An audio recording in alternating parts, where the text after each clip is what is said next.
All right, a few days ago, I posted a video that was just a tour of the tiny house. Right now, I want to do an in-depth of what it took to make this dream of rental property number 2 a reality. So first we bought this shell of the house, which came with the porch, and the interior was divided into rooms, and it came with those 2 cabinets with counters, and it came with the bathroom set up a little bit different, but it came with all this stuff in here. So we paid $7 grand for that, for the shell. Then we came in here, we painted, we switched the toilet and the sink, because you can imagine if the toilet is sitting here instead of there, you can't walk right here to get into the shower. So it's already narrow. You can't have it any more narrow than that. You'd have to literally step over the toilet. So swapped those, switched around the plumbing, did some sheetrock repair work. Got some videos on that if you go way back, about 1.5 years, 2 years ago. Went through and did that. Then we kind of organized this to where instead of one big countertop like they had it, I cut it, moved it over, knew we were going to do the full-sized oven, measured it out. The apartment-sized fridge, which I believe is 7.1 cubic feet. Got that stuff done. Then we move out here.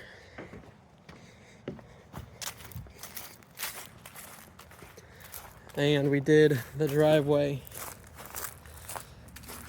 And that was 2 loads of gravel at $450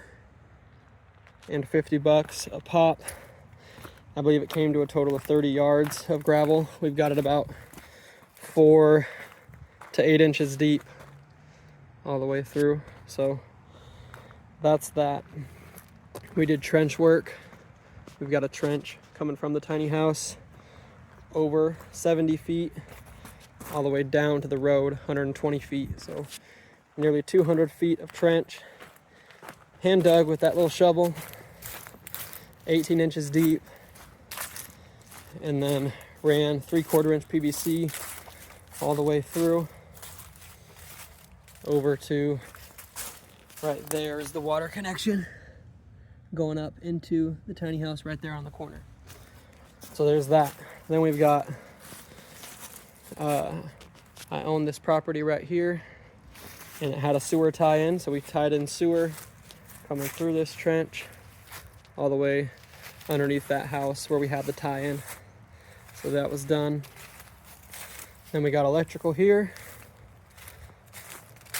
We're expecting 100 amps to come in. They're gonna come here in a couple days, put that meter on here. Got just one breaker, 50 amps, to run this whole thing, just like you would a trailer or something. Something we're thinking about doing in the future is adding a little breaker right there and running inside a shed right here, a little washer and dryer, and a place for them to keep some extra stuff, keep a mower, something like that. It'll probably be 5 by 10 or something. Nothing too crazy, but enough for a little washing machine, something I can plumb into that plumbing line down there, and that I can tie in electrically just right there real easy. So that's what we've got in the works. That'd be way down the road, not anytime soon, but just to make this unit worth a little more, maybe we can charge another 50 bucks or something for them not having to go to the laundromat. Just things to keep in mind. Got this electrical nearly 2 feet down. Okay, so it comes to this box, just like a trailer. Plugs in right there. There's that, this cord, not cord, a wire, is run under the house. And this is the power I ran on the exterior of the house. One goes under, one follows above, and this goes to the air conditioner. The other two, so in that one pipe I have two two 40-volt wires coming out here. That one goes to the oven. The other one goes to the 240-volt for the water heater. Right there. It's rated for being able to take a shower, which means it'll be able to run everything else. Just don't try to take a shower while doing dishes, which shouldn't be an issue because one, there's no dishwasher. So the person who lives here is probably going to be here by themselves. They can't do dishes while they take a shower, so nice and easy. Then I got the bed situation. Right now it's folded out. Let's see here. That's how it works. Right here is a seam. Hard to see, but it folds up. It becomes more comparable to a twin, so I'll just go like that. Just like that. Kick it all the way back. Easy enough. Makes it to where there's more room in here. Then we got under the bed storage. And this whole thing to build was pretty simple. I wasn't following any plans or anything, just kind of going with what I wrote down for what I wanted. Had to make some changes. One change being when you tried to sit on the bed, when it's pulled out, it would try to fall. So I added this bracket right here just to hold it in place. You know, it wasn't that big of a deal, but I made sure that this is going to pull out nice and easy without falling off, killing somebody. Air conditioner, a lot of people would put it right here in the window. I would have to replace the entire window because this part that lifts up wouldn't have fit that, and I'd have to go with a smaller unit. I really wanted this unit because it can heat as well as cool, and it can heat for 200 square feet. It'll cool for 500 square feet, and it's just the one we needed for this project. So I made it work, went ahead and cut through the wall there. It already had studs on each side of the window going all the way up. It was already framed for support up there, you know, right there. Normally there'd be 3 2x4s going up for support right above the window, but instead they took it all the way to the top with those 2x4s already, so it was nice and open, easy to insert, quick and easy changes. Let me take you through the trim work, because the trim was just a whole bunch of 1x8s we got from Home Depot. I ripped them into fourths, got them just under 2 inches thick, and I think it turned out really good. That trim was actually already there, one of the few things that was here when we got it, but I really like it. We did it all across the bases, around every door, and in every room. So all that. Here's a couple of them. Here's 2 there, kind of to block this. Now that we're here, we got a little sliding door on these rails right here. It comes all the way out. As it comes out, I've got this right here. It grabs that second piece of plywood for you, and it pulls it out, and that's it. So double slider, some decent privacy for the bathroom. Again, this should just be one person living here. Really, they're probably not ever going to use this door. It's pretty tight in there when you are trying to use it, but just in case, we may have 2 people, maybe a single mother or something in here. So just wanted to give the option for a little privacy if it was needed. Part of when I moved the toilet and the sink around was to retile some of this. They had no tiling under the sink, and they had almost no tiling under the toilet. They left me a box of this tile, so I went ahead and kept it.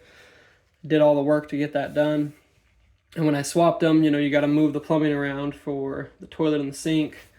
I was able to do that right there, move the toilet over. You can barely see right there where my old cut was for getting back there. And there's that. So Then underneath here, got some plumbing, lots of weird connections. I'm probably gonna switch it and hard pipe it, because heck, why not? And same with down here, I already did hard pipe it. Got those sweeping L's, making a good P-trap connection for back there.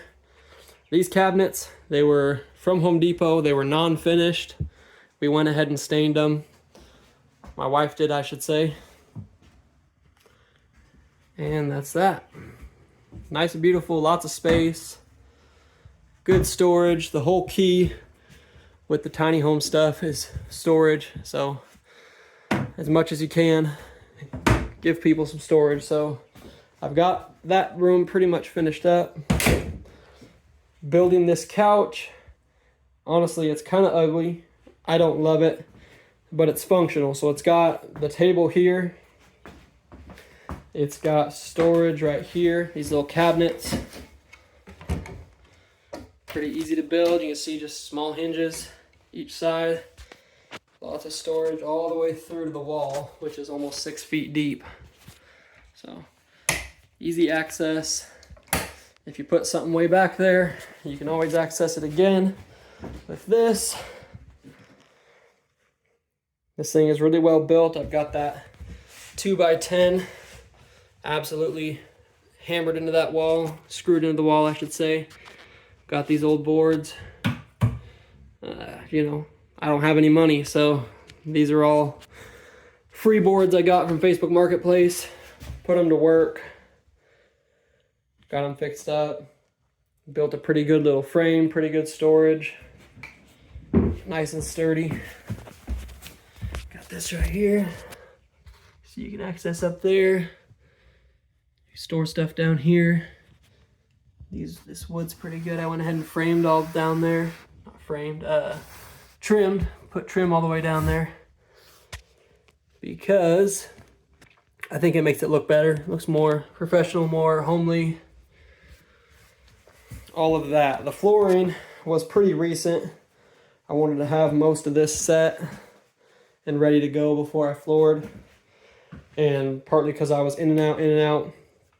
Didn't want to mess anything up, so you can already see I got some scuff marks and some mud. But it's all one flooring job. It's the really cheap on sale clearance stuff from Home Depot. It's 99 cents a square foot. I think some of it was even cheaper because they had a damage or two on them, so it was 89 cents. So yeah, it was super cheap. Definitely recommend that. This door was a Home Depot door. Easy install. I actually went ahead and did not paint it. This is just primed and ready to paint. But I actually kind of like it, having it unfinished like that. I feel like it kind of matches that trim a little better. And it doesn't look bad. It's easy to clean. All that. Ready to go. Let's see. Got a shelf we just installed it yesterday. Got it for DVD players. You know, if you got a kid in here, you can use a switch or whatever. Just set it all up right there. The TV can swivel out so that you can sit back here and watch. One thing I forgot to mention too was this couch was a Facebook Marketplace find. It was their kid bedroom couch. I don't know how well it'll hold up. I kind of like it. It definitely, you know, holds my weight when I lean back on it. There's no give or anything, but we'll see. It all depends on how the tenant treats this place. Will determine how well everything lasts. But this is what they're getting. It's coming with the TV. It's coming with all the appliances. It's coming with that mattress. Coming with the couch. All this set up. All the storage. Full appliances. It's really kind of a good setup. I'd like to get in there and show you that storage real quick. Got set up, so I gotta fix some painting here, but this storage is one of my favorite spots in the house. So it's got just tons and tons of storage back there. It's almost 2 foot tall, lots of space, really well set up. It might get a little hot in there, you know. I wouldn't put anything in there that's not able to sit in like a hot attic because it's not insulated right there. But yeah, that's it. We did that. Built this little door. We've got it to where it can lock up. But that's lots of storage. We put these little shelves in just with some scrap wood we have. You see some screws run right there.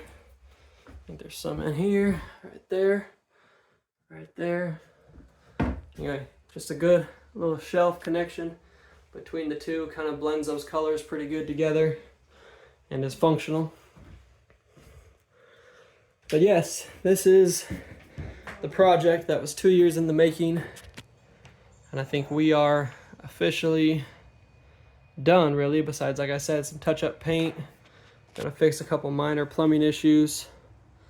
But that's my house. If you have any more questions on what it took to make this happen, just let me know. And thank you so much for watching. All right, guys, thanks for watching. Here's a quick slide through of what all these numbers come to when they're added together. All in all, we're about $14,282 for every single thing we did on this tiny house project. I hope you enjoyed, and let me know if you have any questions.